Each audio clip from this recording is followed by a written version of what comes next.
বৈশ্বিক ভূরাজনীতি আর বাণিজ্যের টানটান উত্তেজনার মধ্যেই বেইজিংয়ে অনুষ্ঠিত হল মার্কিন প্রেসিডেন্ট ডোনাল্ড ট্রাম্প এবং চীনের প্রেসিডেন্ট শি জিনপিংয়ের বহুল প্রতীক্ষিত ঐতিহাসিক শীর্ষ সম্মেলন। বিগত 9 বছরের মধ্যে কোনো মার্কিন প্রেসিডেন্টের এটাই প্রথম চীন সফর। ইরান যুদ্ধ থেকে শুরু করে তাইওয়ান ইস্যু এবং বাণিজ্য সংঘাতের মতো জটিল বিষয়গুলো স্থান পেয়েছে দুই পরাশক্তির এই রুদ্ধদ্বার বৈঠকে।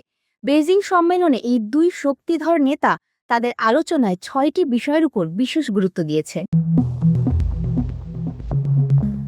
দীর্ঘ 9 বছর পর চীনের মাটিতে মুখোমুখি আলোচনায় বসলেন মার্কিন ও চীনা প্রেসিডেন্ট। বেইজিংয়ের ঐতিহ্যবাহী গ্রেট হল অব দ্য পিপলে ডোনাল্ড ট্রাম্পকে স্বাগত জানান শি জিনপিং। দুই দেশের বৈরী সম্পর্কের বরফ গলাতেই এই হাই স্টেক সামিট,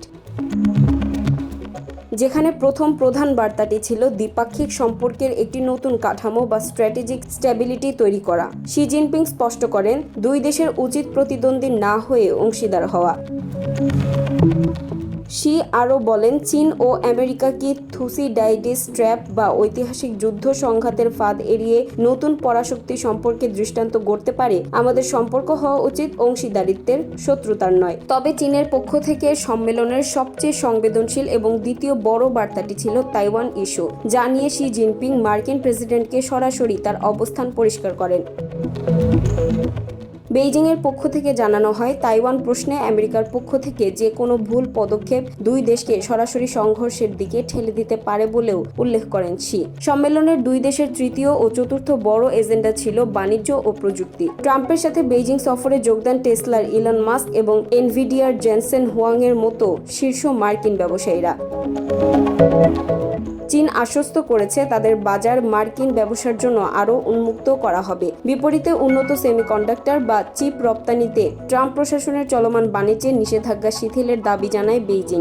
এরপর দীর্ঘ আলাপে উঠে আসে চলমান ইরান যুদ্ধ নিয়ে। আর এই বিষয়ে দুই নেতাই একমত হয়েছেন যে ইরান কখনোই পারমাণবিক অস্ত্র তৈরি করতে পারবে না এবং বৈশ্বিক জ্বালানি সরবরাহের প্রধান রুট হরমুজ প্রণালী অবশ্যই সবার জন্য উন্মুক্ত রাখতে হবে। এছাড়া যুদ্ধ বন্ধের বিষয়ে এই দুই নেতার ভাবনা প্রায় একই রকম। তারা কেউই চায় না যে ইরান পরমাণু অস্ত্র তৈরি করুক। সেই সাথে অতি দ্রুত হরমুজ প্রণালী উন্মুক্ত করার ব্যাপারে তারা ইরানকে আহ্বান জানান। সবশেষ তাদের আলোচনায় উঠে আসে আমেরিকার অভ্যন্তরীণ সংকট। আমেরিকায় ফেন্টানল মাদকের চোরাচালান বন্ধে, চীন কাঁচামাল সরবরাহ রোধে আরও কঠোর ভূমিকা রাখার প্রতিশ্রুতি দিয়েছে প্রেসিডেন্ট শি।